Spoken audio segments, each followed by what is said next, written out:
Canada and Kaiserreich, despite being one of the key nations in the whole setting, is one of the most potential manned superpowers in the bunch.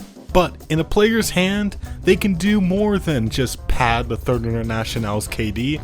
They can, dare I say, actually have game impact. Today, you're going to see my struggle as the entire world seems to be trying its best to make things not go my way. Also, I'm going to be playing with some additional submods to spice up the gameplay and make things just that extra difficult for me. I'll have the mod list in the description. It's not an easy task, but perhaps the pressure is just what I need to turn this coal of a nation into a diamond. So, if you aren't familiar with Canada's story, we are basically the British royalists and liberals who escaped the British Isles after the Socialist Revolution in 1925. There was a lot of coping after that. Then the Great Depression hit, which definitely didn't help our case. But still, Canada holds together this band of misfits on the pipe dream that we're gonna restore the British and French empires and wipe syndicalism off the map. Now, this Naval Rework mod does a lot of changes. The naval tech screens are very different with new modules and ship classes, and fortunately it has quite the guide to tell me what's going on. Too bad I ain't reading it. Now, as for everything else starting off, it's nothing too crazy in Canada. I will say, going from what I've seen in China to this is some real whiplash. But they don't call this mod China-Reich for nothing. The one strength of Canada is that we do have a decent sized fleet, and as you can see, the mod has changed up some of the ships we start out with. All these ships have more slots to play with their stats, and the screening ships, you can further specialize them with roles. Anyways, on to the actual game. Very quickly, King George V dies from an illness, and his son Edward VIII was next in line to take over. The first thing the new king would need to do is make a speech to make his agenda clear, and on the morning of the day he planned to speak, there was big news about syndicalist extremists taking over the government and the nation of Australasia as a whole. Fearing that the final dominoes were gonna fall on him, he told the nation that they must prepare for war. The speech was very well received by the people who listened in. The British exiles felt empowered in their mission, and that Canada was still in this fight. War was inevitable, and how to prepare for that would be a major issue for the voters in the upcoming general election. But speaking of major issues, in South Africa, there is another syndicalist uprising. Paris has poisoned yet another one of our allies, and their agents are actively leading a takeover of the country. We still have holdouts in the area though, so the Canadian government immediately approves direct intervention in the civil war. As soldiers start setting off to fight in South Africa, King Edward has his coronation, and despite it not being the typical ceremony with the loss of the Buckingham Palace in London, they make a good show at Christ Church Cathedral in Ottawa. With all this talk about the current war and the future one to reclaim the British Isles, there was debate over the sensitive issue of conscription. Back in World War I, the French-Canadian population was almost universally against the idea of being forced to fight in someone else's war. So with politicians now suggesting that conscription may return, those old wounds from the riots and protests 20 years ago were reopening. Back to South Africa, despite the socialists making big gains from Transvaal, the loyalists managed to put down the socialist rebels in Cape Town, which makes the rest of the Entente feel more confident that we'll prevail there. We need every little victory we can get because syndicalism even managed to sink its fangs into Russia and poison that whole nation. Later on, I get a transmission from the Australasian Guard who wants our support for a counter coup against the syndicalists. Obviously, we can't let this opportunity pass, so we give them what they need. However, the Guard kinda eat shit fighting the Sindhis around Canberra and are forced back, but fortunately they have a solid base in New Zealand to retreat to. The Guard remnant swear to continue the fight from these islands, and of course, the Entente will be doing its part to help them. Canada is now involved in 2 overseas wars that will have a really big effect on the strength of an already underpowered faction. Now, I know I can fight these wars, but a less experienced player may struggle a lot with this. That's why I recommend using Wand for any assistance you need for single player games. What is Wand, you may wonder? Wand is a desktop application that gives you the tools to customize your experience in over 4,000 single player PC games. Anytime you need to access it in game, you just press Alt plus W and you have everything you need available. Here in HOI4, you can give yourself boosts needed to get yourself out of a jam, or maybe you just want to speed through some 70-day focuses. Another cool feature is that you can ask the game guide for advice. It can give you useful tips on what equipment you should be building and how to design it, what templates to make for your army, and even what focuses you should prioritize. Then, after you follow the advice the game guide gives, you can clip the amazing encirclements you get with the highlights feature that saves the last minute of gameplay and post it on Reddit. I think Wand is a very helpful tool to assist players who are trying to learn HOI4 or any other strategy games. So if you're interested, you can download the app through my link down below, wand.gg/thatguyfromcollege. Thank you to Wand for sponsoring this. Now back to Canada. To prepare for the restoration of order in Australia, I sent the main Canadian fleet along with 10 divisions. As they sailed across the Pacific, my expeditionary force finally arrived in Port Elizabeth. Those socialist rats were making steady progress towards the city, but I was gonna put an end to that. Their lines were actually pretty sparsely defended, and the only troops that actually have strength are foreign volunteers. They were clearly not ready for the amount of Canadian reinforcements coming, cause we would start running circles around the rebel scum. Although we were containing the Red Wave in Africa, French leadership on the continent was on edge, so when they got a whiff of syndicalist activity from protesters in Algiers, they reacted in the most reasonable way they could. At least we knew that national France would be safe from revolution, and soon Africa as a whole, as we march in the final hotspots of red activity in Transvaal. With the South African War wrapped up, those divisions could head further east to support the future invasion of Australia. The 10 divisions I sent earlier were finally arriving in New Zealand and were preparing for a big landing around Sydney. The elections of 1936 finally happened, and the Liberals are able to maintain their control of the government. Right after that, the troops set sail to land in Sydney, and on their way over, a few things happen. First, there is a debate over Bill C7, which is supposed to be a budget bill, but there are a lot of opinions on where the money in that bill should be going. The Liberals and Conservatives fought hard over whether additional money should be used for the civilian sector or the military sector, along with the expansion of the RCMP to crack down on syndicalist influence. The French, fearing the spread of syndicalism, feel that republicanism has failed and has slid back into becoming a monarchy. King Edward VIII also gave an inspiring speech telling the nations of the Entente to not give up with Australasia's fall and that we are not yet done with them. Fortunately for us, the Reds left a minimal garrison in Sydney, so as we land, we're able to easily overwhelm the defenders. While the Battle of Sydney is going great for us, back in Ottawa things have gone bad for the Liberals, with Bill C7 dying in Parliament, along with their mandate. On November 14th, Sydney is ours though, and the Australian defense in the area is very lackluster, so we have a good chance of holding the beachhead long enough for the South African reinforcements. Back to Ottawa, things have gone badly for the Liberals. People have lost faith in their leadership, and now there is going to be another election. As the Australian front appeared to reach its limit, the troops from South Africa arrived and I could renew the offensive.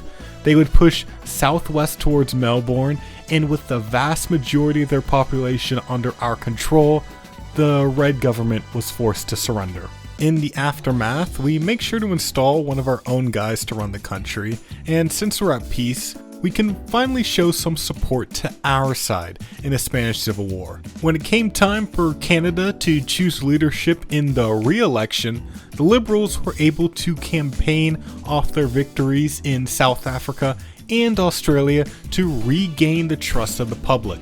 With a solid majority, they are able to make a reworked Bill C7 that would greatly boost Canada's economy. But while things were starting to look up for Canada, it was all falling apart across the border.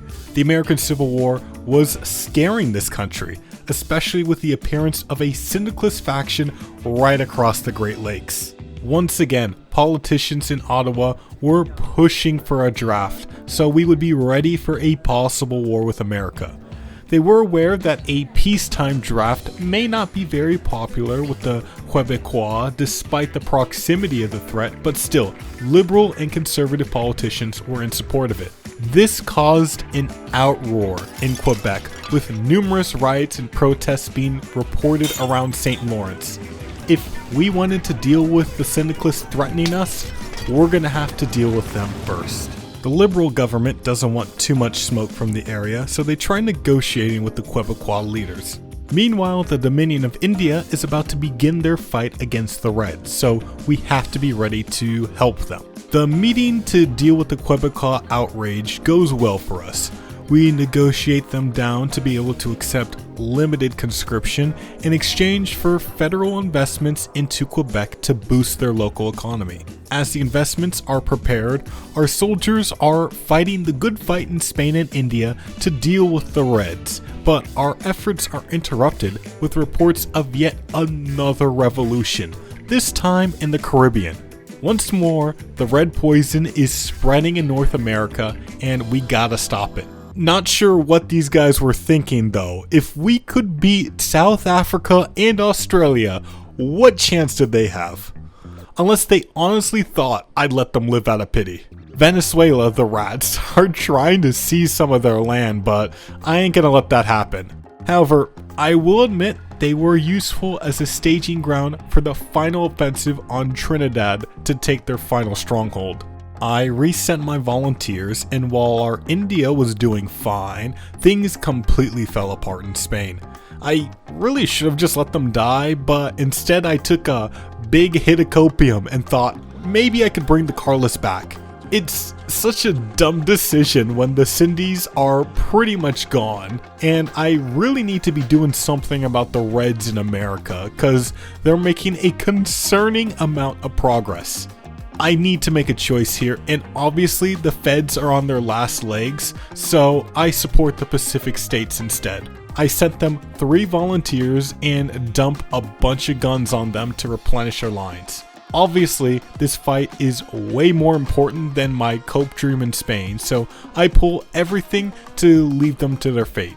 Our boys in America then work on cleaning up the last federal holdouts to give Roosevelt a good chance at resisting the Reds. Checking in on India again, the syndicalist presence in this region is completely eradicated, with the Dominion of India and Deccan Federation splitting up the land. Everyone suspected another war would break out between these two, but surprisingly, they worked out their issues, and the Dominion of India annexed the rest of the land. This is amazing news for us, cause soon the Entente is gonna have a very powerful ally. With the syndicalists clearly dominating the American Civil War, I wanted to get directly involved. I was expecting some sort of sabotage to delay my war declaration, but to my surprise, they just let it happen, and was kinda completely caught off guard by it. Fortunately, I had troops that could act quickly to invade from New England and Toronto, but Central Canada was left pretty barren. I mean, I'm definitely glad they let me invade them now, because if they had wiped out Long's group, they would have gotten very dangerously big, and we could have been at war for a long time. Over the summer, my troops roll over the Syndicalist industrial heartland. We did so much damage to them that the other two factions began making a comeback. On August 9th, 1939, the Workers' Congress of America had its head blown smooth off, and we carved them up like a Thanksgiving turkey. I took a bunch of Great Lakes states with the intention of handing it to the American Constitutional Coalition. I was hoping, with all that extra industry, they'd be able to finish off Long themselves. With the news of Ukraine turning to socialism, I realize I haven't checked in on Europe in a while, and man, the Reichspakt is not looking hot. Austria-Hungary fell apart, Ukraine and Belgium have flipped socialist, and the Reds have almost completely secured Italy. I soon see that perhaps I had too high expectations for the coalition here, or more accurately, kind of set them up for failure. I guess giving them a bunch of states that could be easily cut off from each other wasn't the move. They signed a ceasefire, but Long pretty much got all the good states, so I know the coalition is cooked if I don't directly help them when the fighting starts again. I'm being pulled in two directions soon enough though, with the Second Weltkrieg starting. The Italian infighting has escalated to the point where each side can join a faction, and Sardinia has joined ours, dragging our faction into a war against the socialist side, who of course joined the Third Internationale. I really didn't want to do anything in Europe just yet. I wanted to help the Constitutional Coalition beat Long so I could get them in the Entente, but when I see news that even Poland is ditching Germany to join the Reds, I'm like, damn, maybe we gotta help Germany fast here. I figured the Krauts gotta be desperate when we talk to them in the Halifax conference, but they have this weird idea that beggars can actually be choosers, since they have the audacity to demand France give up their claim on Alsace. After 8 months of a truce, Long declares on the Constitutional Coalition. Now obviously, he's gonna stomp all over them, so I'm gonna have to take some direct action again here. But that's not the only thing I'm gonna be doing here. I've sent one army over to Europe to get a landing on Italy. I knew they'd be the weakest since they've been fighting over the peninsula for the past few years, and I needed to do something to take the pressure off the Germans because, I mean, it's kinda bleak. The First Army prepared a landing around the Rome area, and fortunately when they began landing, they found very few troops in the area to oppose them. The soldiers established a beachhead as reinforcements sailed over, who helped us clean up the enemy presence in the south, and steadily we pushed north to Florence. While this was going on, our King Edward had said that he found his queen, a twice divorced American actress named Constance Bennett, who is still currently married. Obviously, the whole Commonwealth is questioning his judgment for his choice of wife, both because of her character and the fact that the Church of England doesn't allow you to remarry if your former spouse is still alive. Despite the shit talk, Edward is a dead ass about this marriage happening, and the Commonwealth is dead ass about not letting the king do this. So, an agreement is made. Edward ain't gonna be king anymore. The new king is going to be Prince Albert, since he's the oldest heir. Back west, I had begun the invasion of the Longist government, and fortunately, Long's roaming gangs and militia stood little chance of actually stopping properly trained soldiers. I did leave Central Canada ungarrisoned due to lack of divisions, but that actually worked out in my benefit, since I got an event to rally the country for this war, giving me some much needed manpower. That's the downside of cooperating with the Quebecois. You can't up your conscription law from limited conscription. As the Entente walked down Long, we received an alliance request from Ireland. I guess seeing the state of Germany, they weren't sure about their odds, and we seemed to be doing good already, so they came to us. The only condition is that we're gonna have to let them keep Northern Ireland at least, but considering the value they have as a base, that's definitely worth it. By March, Long's army is nothing but a speed bump to my tank division, so he throws in the towel. We split up his land, but the main prize I got from Long was taking his part of the US Navy, since I knew I needed it for the fight for supremacy around the British Isles. With the Second American Civil War over, the American constitutional faction restores the USA of old, and we agree to give them back their land on the condition they join the Entente, which they gladly accepted. I saw the Union of Britain's fleet active around Ireland, and it did look intimidating. It'd also be very hard to get to Ireland unscathed without destroying it. So I started setting up some naval bombers in Ireland to begin softening up the main targets in the western approaches. After a while, I got my main fleet ready to challenge them and sent them in. When we actually fought, it was not going well. Their fleet was better than mine in every way, and it showed. They actually trashed us in this first battle, and we weren't able to make a clean getaway. They kept harassing my fleet, and only a fraction of what I brought to the western approaches was able to make it back to Lisbon. Fortunately, I still have that portion of the US fleet being repaired, so I'm not out of this fight yet. In the meantime, the tank divisions that conquered America have arrived in Italy to renew the offensive.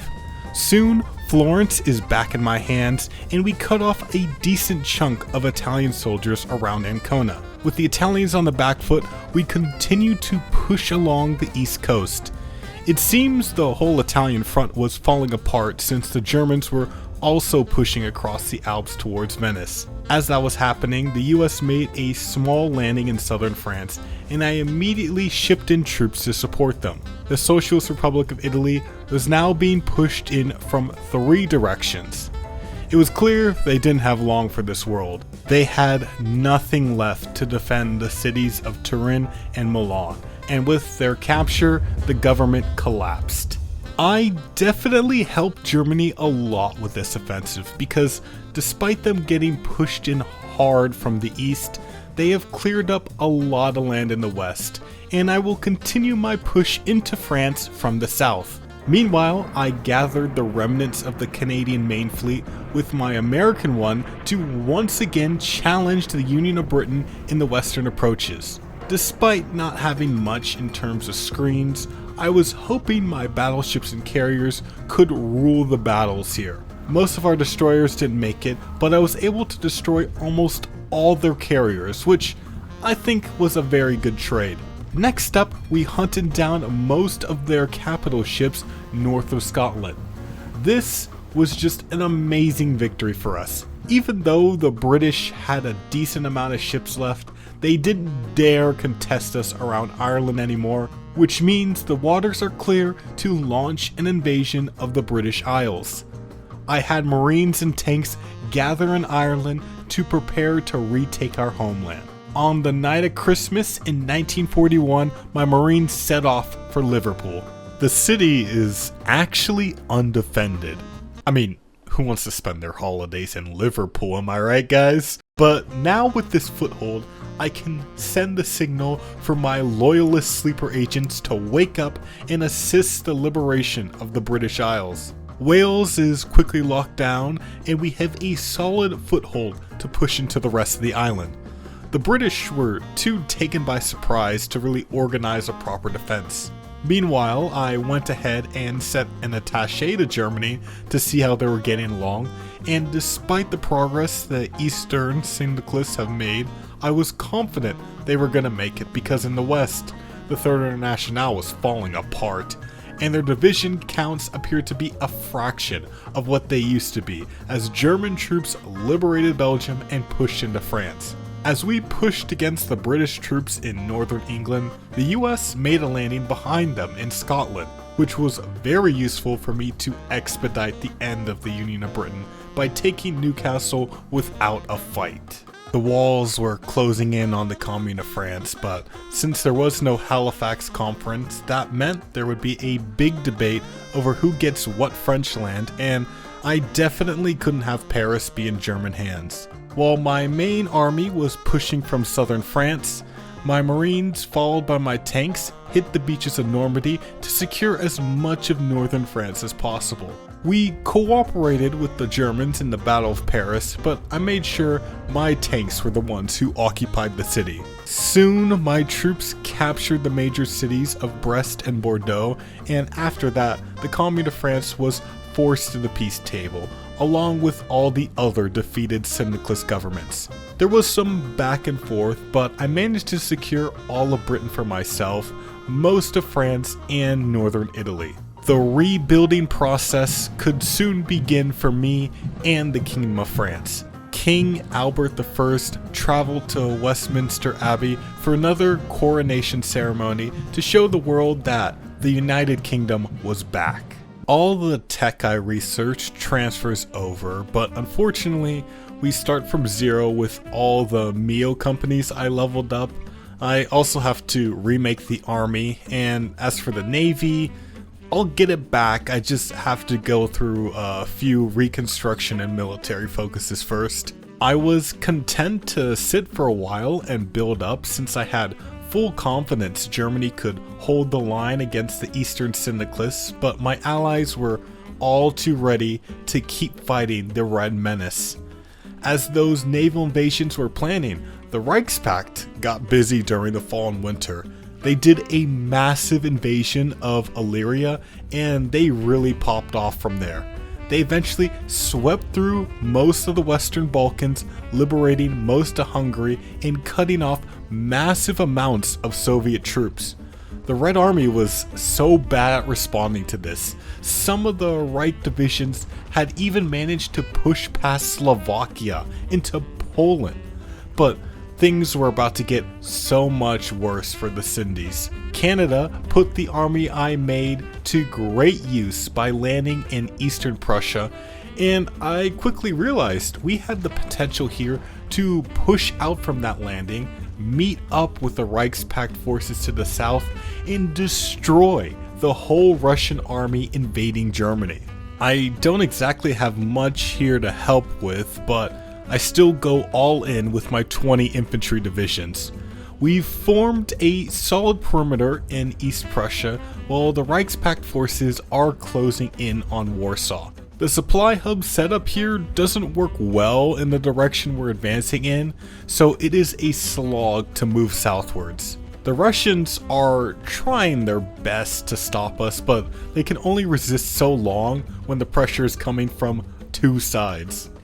Soon, we managed to take the strategically vital supply hub of Siedlce, and the Reich is able to punch north from Lublin to meet us east of the Vistula River.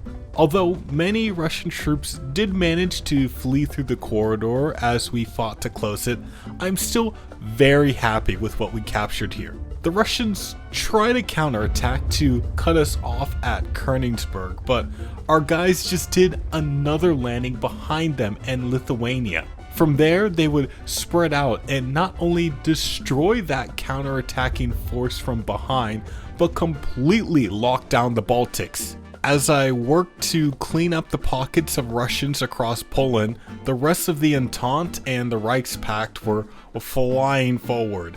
It wasn't much longer till Wilhelm III could raise the German flag once again over Kiev. Meanwhile, our guys were closing in on Petrograd, along with Canada liberating Helsinki. The back of the Russian bear had been broken. We just needed to put this animal to sleep. As we continue our occupation of Russia, a few things happen. We rebuild the UK enough to get the Royal Navy back. Romania sees how the Reich is dunking on Russia and decides to declare war on the Reichspakt to get Transylvania back.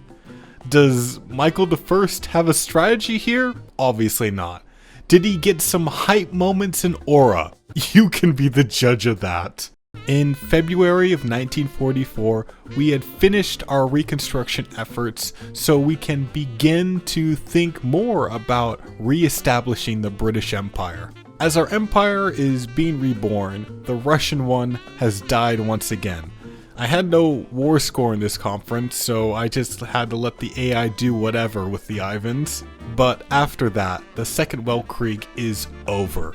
Syndicalism has been pretty much wiped out, although the future freedom in Europe seems uncertain with Kurt von Schleicher's centralization program in Germany. Now, we definitely have our crazies in our faction, but you know who else we have in our faction? Snakes. Sardinia has flipped on their day ones in exchange for northeastern Italy. I'm not gonna forget this. Since we're bringing Britain back, we're gonna have to ask for our most important possessions back, like the Falklands and Gibraltar. But the nations of Argentina and Spain make the very selfish decision to refuse my reasonable request. Well, let it be known, I wanted to be nice, so now I have to do this the not so nice way. It's really a shame that Spain made me do this to them, just to protect a rock. As for the Falklands, that was a long ass side quest that, looking back, really wasn't worth it because I had to fight all the way from Patagonia through to Brazil for these shit ass islands. But you know what? We sent a message to the world. A message that Britain is back and even more petty than ever. I have rebuilt the British Army to be a formidable force once more over these past few years, and now I feel I'm ready to declare to the world that we are going to be rebuilding the full British Empire, which will likely mean another war with a nation who appears to be occupying a bunch of our former colonies. I mean, we gave the Krauts a chance. I made a reasonable request for the return of my colonies, and they threw a fit with their response saying that the colonies they swiped from us when we were weak were hard won. Well, if they want to keep that land so bad, they're gonna have to fight for it. And with that, the Third Weltkrieg has begun. The Germans were ready for this and came out of the gate swinging, trying to push towards Paris. In fairness, they actually got really close.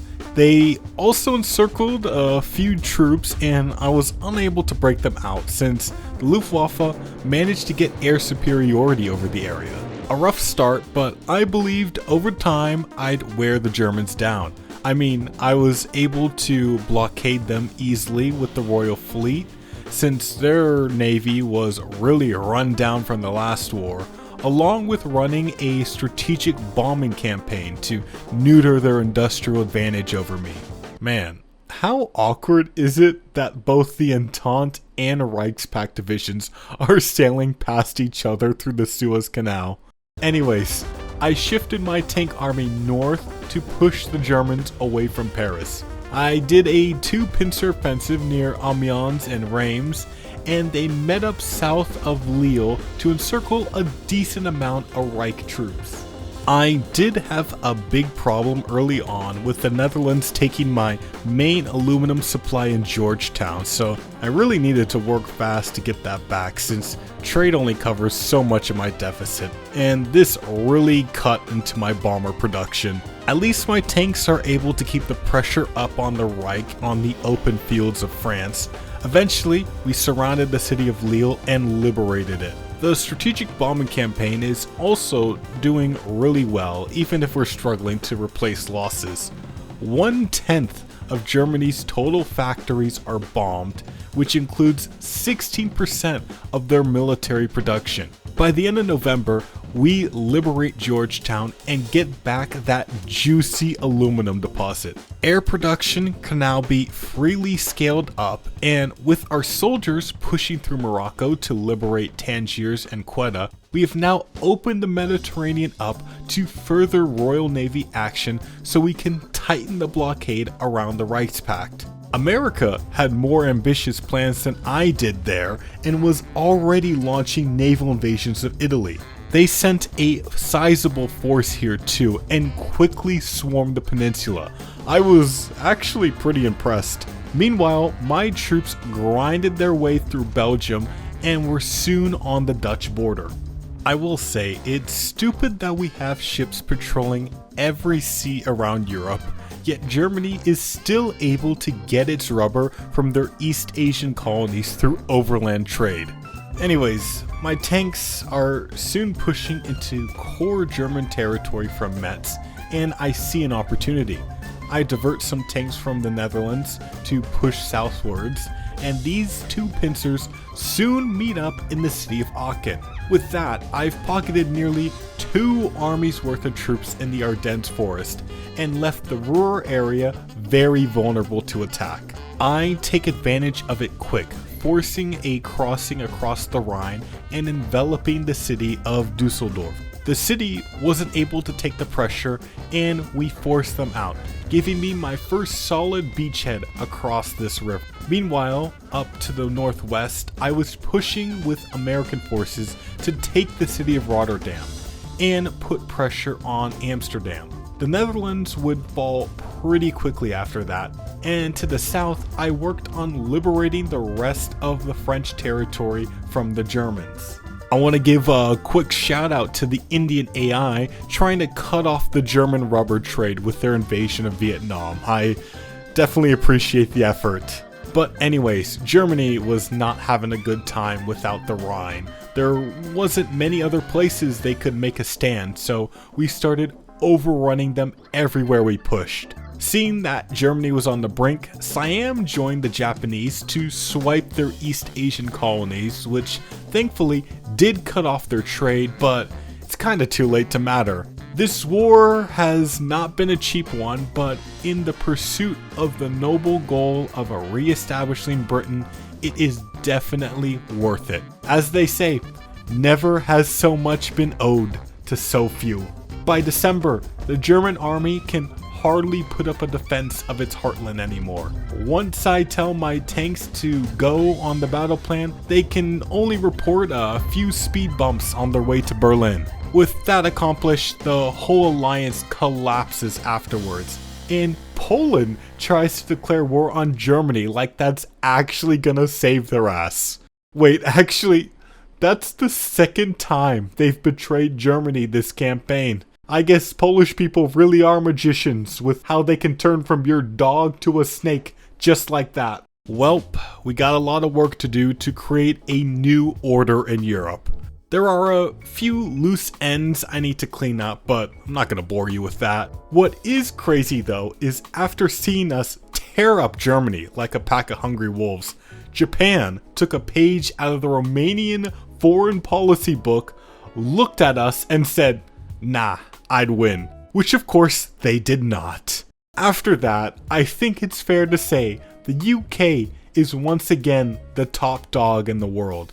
Yeah, didn't exactly get all my colonies back, but I mean, Germany is dismantled and I don't care to spend a bunch of extra time map painting. I hope y'all enjoyed this video. Make sure to leave a like if you enjoyed it so other people will see it too.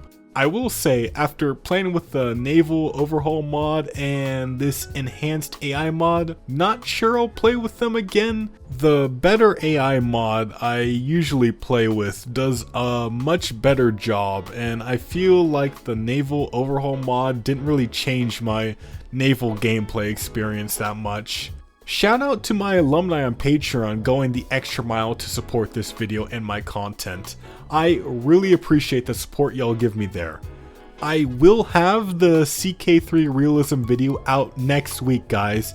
And in the meantime, if you want to see me try to restore good old America in the Fallout mod Old World Blues, check it out here. Thanks again to Juan for sponsoring this video. Remember to check out the app through my link down below, juan.gg/thatguyfromcollege.